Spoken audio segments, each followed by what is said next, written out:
monde, j'espère que vous allez bien, moi ça va et je suis très contente de revenir avec une autre vidéo. Si c'est votre première fois sur cette chaîne, mon nom est Malaika, je parle d'entrepreneuriat, de e-commerce, de mon business en Afrique, je partage mes informations, mes conseils, mes recommandations, mes astuces pour faire mon business en Afrique. Et si c'est des choses qui vous intéressent, qui vous parlent, n'hésitez pas à vous abonner et à partager les vidéos avec vos proches et je serai très contente de vous avoir nombreux sur cette chaîne. Aujourd'hui, je vous reviens avec les questions essentielles que vous devez vous poser avant de commencer votre business. C'est vrai que nous sommes en quarantaine, personne ne sort, tout le monde est en train de cogiter, tout le monde cherche à commencer un business, mais quelles sont les questions, quelles sont les vraies questions, quelles sont les réalités auxquelles vous devez être prêt à faire face? Vous savez, toutes ces petites questions là que les gens négligent parfois mais qui sont très importantes. Alors je vous reviens avec une vidéo qui va parler de ça. J'espère que vous allez l'aimer. D'ailleurs, si vous l'aimez, n'oubliez pas de mettre un pouce bleu et de me dire ce que vous en pensez dans les commentaires. Déjà, je sais que 90% de ceux qui sont sur cette chaîne sont en train soit de commencer un business ou sont en train de, vous savez, de se préparer à commencer un business. Et c'est très important de se poser et de se calmer, se poser les bonnes questions et y répondre. Si vous répondez à ces questions très importante, vitale même pour votre business, ça va vous permettre de bien commencer, donc de commencer sur un bon pied votre business. Donc sans plus tarder, je vais commencer. La première question que vous devez vous poser qui est très importante, c'est de savoir si vous avez de l'argent, ok? Certaines personnes nous parlent de commencer un business sans argent. Je ne sais pas comment est-ce qu'ils font. Chacun a son expérience, chacun a ce qu'il a, ok? Ça dépend d'un business à un autre. C'est vrai qu'il y a des business qui commencent avec zéro. Donc les gens commencent avec rien. Mais même si tu n'as pas d'argent, tu as besoin de contacts, tu as besoin d'une connaissance avant de commencer, ok? Donc c'est très important. Tu ne peux pas sortir de nulle part sans connaissance, sans contact, sans quoi que ce soit et commencer un business. Ça, c'est pratiquement de la magie. Vous devez vous demander si vous avez de l'argent. De l'argent, pourquoi? Ok?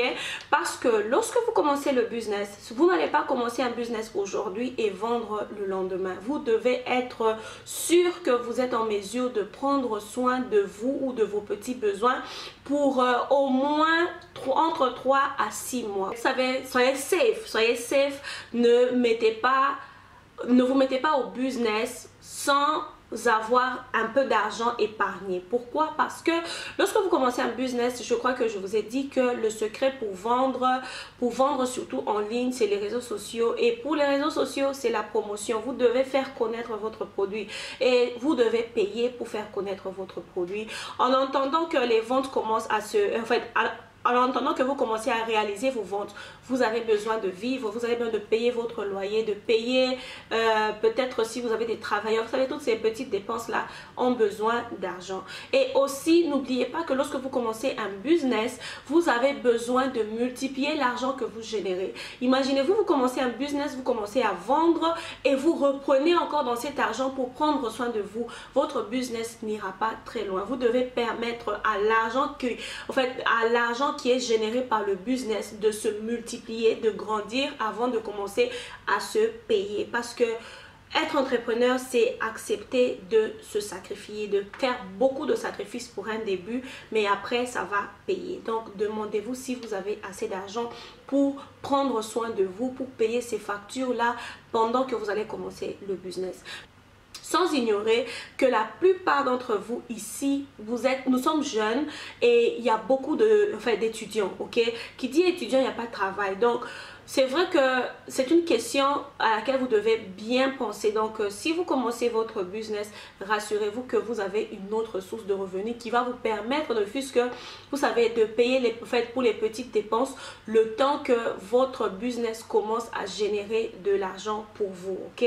Donc, essayez de voir dans les deux cas. Si vous devez aussi travailler pour quelqu'un le soir ou quoi que ce soit, acceptez pour un début et permettre à votre business de grandir. La deuxième question que vous devez vous poser avant de commencer un business, c'est de savoir si vous aurez de la clientèle. Et oui, c'est vrai. Commencer un business est supposé être une solution à un problème, ok? Donc à un problème d'une certaine population, d'un certain lieu et tout, vous savez, toutes ces petites questions auxquelles vous devez penser avant. Donc demandez-vous s'il y a une audience, si vous avez une audience, si vous avez des preuves, en fait, des gens qui attendent ce produit-là, ok? Donc, s'il y a ce besoin-là, n'hésitez pas. Si dans votre quartier, il n'y a pas de l'eau, trouvez de l'eau, ok? Si dans votre quartier, là où vous habitez, il y a des problèmes d'électricité, trouvez par exemple des lampes rechargeables au soleil, vous savez, des lampes solaires à vendre. Donc, des choses comme ça. À chaque problème correspond une solution de business, en fait, une idée de business et une solution, bien sûr. Donc, essayez de voir ça. C'est la demande qui crée aussi le business, qui crée la force, qui donne la force au business. Donc, la troisième question que vous devez vous poser, c'est connaître comment vous allez vendre, votre marketing, comment vous allez faire connaître votre produit. Est-ce qu'il vous faut des photos, est-ce qu'il vous faut des vidéos, est-ce qu'il vous faut des témoignages, comment vous allez faire créer votre page Facebook, comment vous allez vendre si vous n'êtes pas connu, vous savez, si vous ne... Parce qu'il y a des gens, c'est vrai, qui sont déjà connus. Pour eux, c'est plus facile de vendre parce qu'ils ont déjà une audience. Mais vous, si vous n'avez pas d'audience, comment vous comptez faire connaître votre produit? Dieu merci, à l'internet, vous pouvez le faire, que vous soyez de quartier démuni ou quoi que ce soit. On n'a pas besoin de savoir qui est derrière ce business.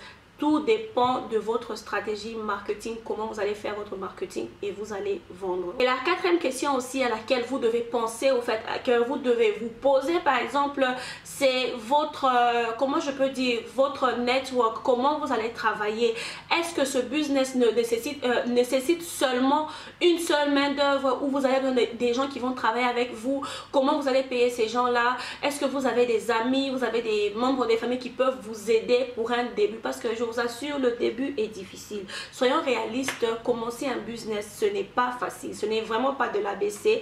C'est dur de commencer un business. Surtout nous qui sommes africains, qui sommes de l'Afrique, originaires d'Afrique, c'est plus difficile pour nous parce que nous faisons face à beaucoup de choses. Il faut qu'on soit réaliste sur ça et il faut qu'on se dise aussi la vérité. Donc, pour un début, vous devez penser à votre network. Par exemple, si vous connaissez quelqu'un, un monsieur ou une jeune fille du quartier qui s'y connaît en informatique, qui peut vous aider avec les photos, qui peut vous aider avec la promotion, vous savez, des petites choses comme ça. Si vous connaissez par exemple des jeunes dans votre famille qui sont au chômage, qui peuvent vous aider avec la livraison, vous savez, toutes ces petites choses, il faut y penser. Il ne faudrait pas que votre business soit surpris quand vous commencez et vous ne savez pas comment faire, parce que n'oubliez pas, la tête doit se reposer, le corps doit se reposer. Si vous vous retrouvez à tout faire à la fin, vous risquez de faire face à beaucoup de choses.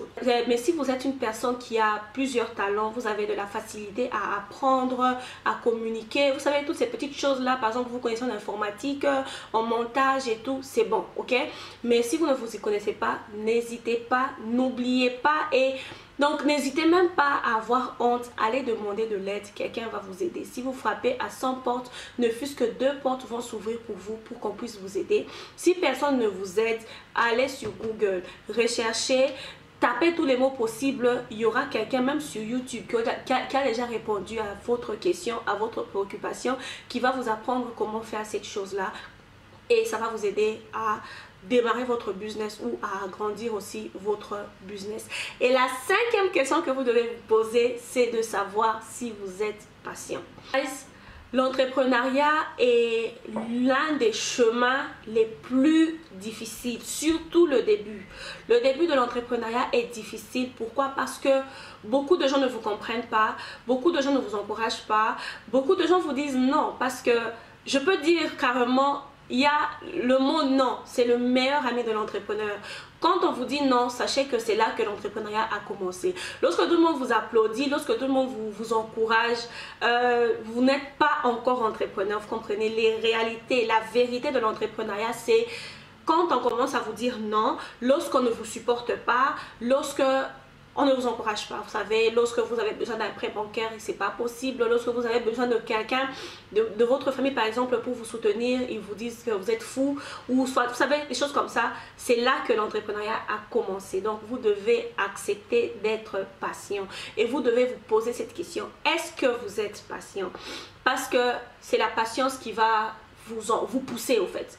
La patience et la vision, bien sûr, parce que si vous savez où vous allez, si vous voyez votre business dans 2 ans, dans 3 ans, dans 5 ans, c'est ce qui va vous pousser avancer. Si vous n'avez pas de patience, si vous n'avez pas de vision, ça ne sert à rien de commencer, parce que ce n'est pas comme par magie. Non, non, non, non, non, c'est très dur de commencer un business.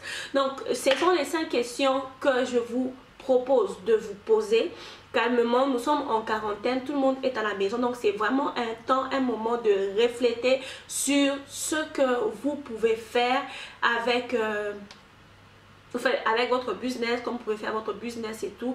Donc posez-vous les bonnes questions avant de commencer. N'oubliez pas, l'entrepreneuriat c'est pas pour tout le monde, faire le business c'est pas pour tout le monde. Si vous pensez que ce n'est pas fait pour vous, ne forcez pas, ok? Il n'y a pas de problème de travailler de 9h à 17h si vous voulez, mais si vous savez que c'est quelque chose qui est fait pour vous, si vous savez que l'entrepreneuriat est fait pour vous, lancez-vous et avancez, ok? Donc je vais m'arrêter là. Je vous dis merci pour votre temps. Moi j'étais très contente de vous faire cette petite vidéo. N'oubliez pas de l'aimer, de la partager avec vos proches et de me dire dans les commentaires quel genre de vidéo vous aimeriez voir pendant que nous sommes en quarantaine. Moi je vous fais des gros bisous et je vous vois dans la prochaine vidéo. Bye.